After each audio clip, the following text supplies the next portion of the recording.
The countdown is on. There are just 13 days until Meghan Markle becomes part of the royal family when she marries Prince Harry. And one person who well and truly has royal wedding fever is Neil Sean. He's even dressed up for the occasion with a very snazzy tie. Hello, Neil.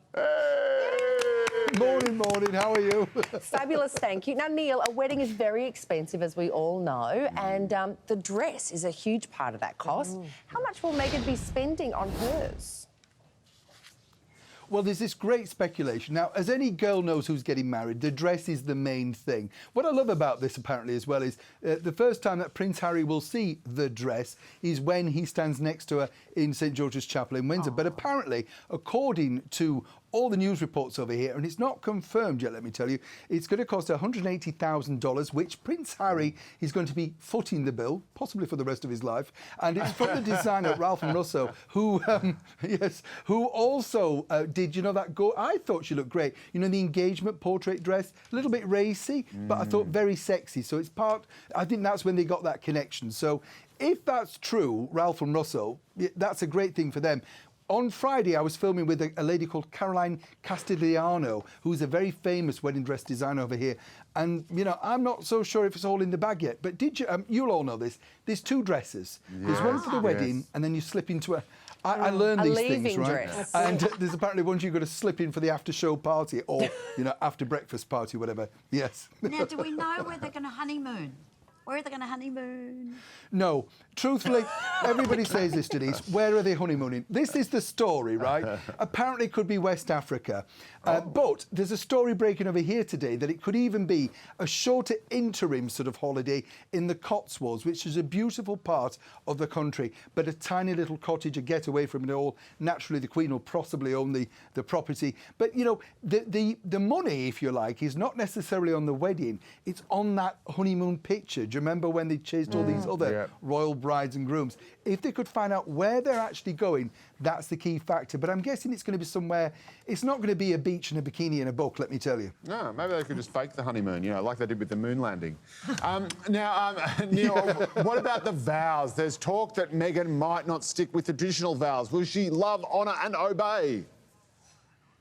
Oh, God, you know, I love this, don't you, Joe? Because the thing is, you know, on the one hand, if she said, I'm going to obey, then, oh, she's under the thumb. Yep. If she doesn't say, then, you know, she's radical. Yep. Here's the deal. Diana didn't do it. Yep. You know, Catherine, Duchess of Cambridge, didn't do it. So why should Meghan do it? And of all the girls in those three, I think Meghan Markle is possibly the one that certainly would not be ready to obey, as Prince Harry will find out the moment the ring's on that finger. But I think that for her... Trust me. For her, I think a lot of women as well. I don't know if is it modern to obey now? I'm not so sure. Well, she didn't obey her first husband. So, naughty. So the very disobedient, shall we say, Duchess has in fact released a first glimpse of Prince Louis, and it appears that Charlotte is loving her little brother. Aren't these... Do you know, I'm not into babies. You know, all babies look alike to me, you know. But when you look at these pictures, I love the picture of the way, you know, she's holding him and kissing him. I think it looks so cute. And obviously, now here's the bit. Not only were the pictures taken by Kate herself, which, you know, is a bit nerve-wracking when you think, because all the top photographers could go, oh, a bit too much light there, little shade there, you know. They're brilliant pictures. But apparently, she's even dressed Prince Louis in some hand-me-down clothes, which has caused outrage here because apparently she's now called Thrifty Kate. So again, the Duchess of Cambridge can't win. If you spend money, you know, I think she looks great. I think the pictures are great. I think it's fabulous. Charlotte is actually wearing a little cardigan, hand-me-down from her older brother George. I think it's brilliant that she's recycling. And also, getting a shot of a baby that's 3 days old with its eyes open is extraordinary. Do you remember how hard that was? You remember it more than most, Sarah. It's really tricky. And also, can I just remind people, the whole concept of a royal family is hand-me-down. The throne is a hand-me-down.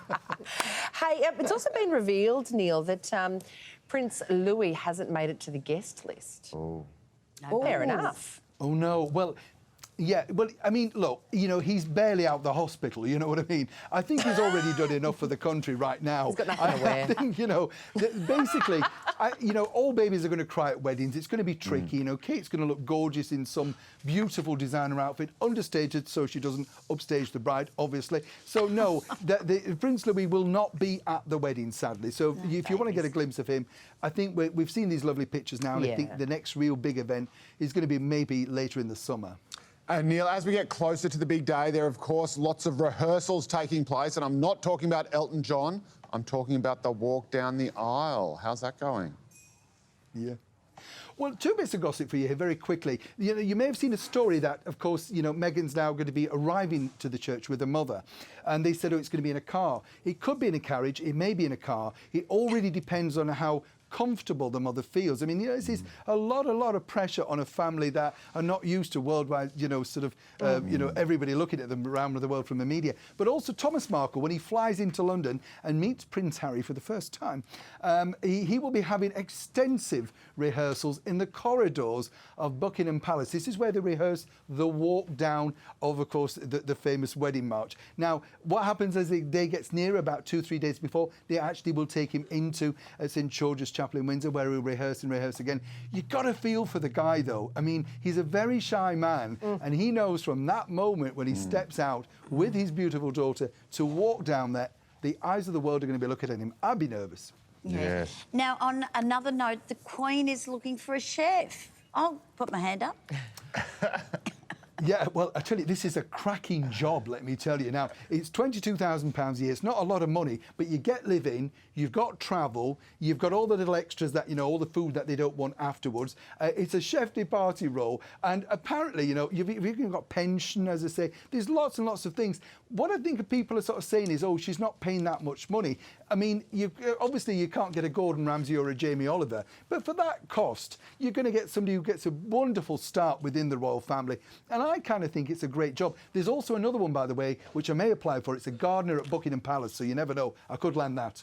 Could be trimming the Queen's bushes. All right, Neil Sean, thank you very much for joining us. Do appreciate it. Nice to see you. A pleasure. See you soon. Bye-bye. Bye.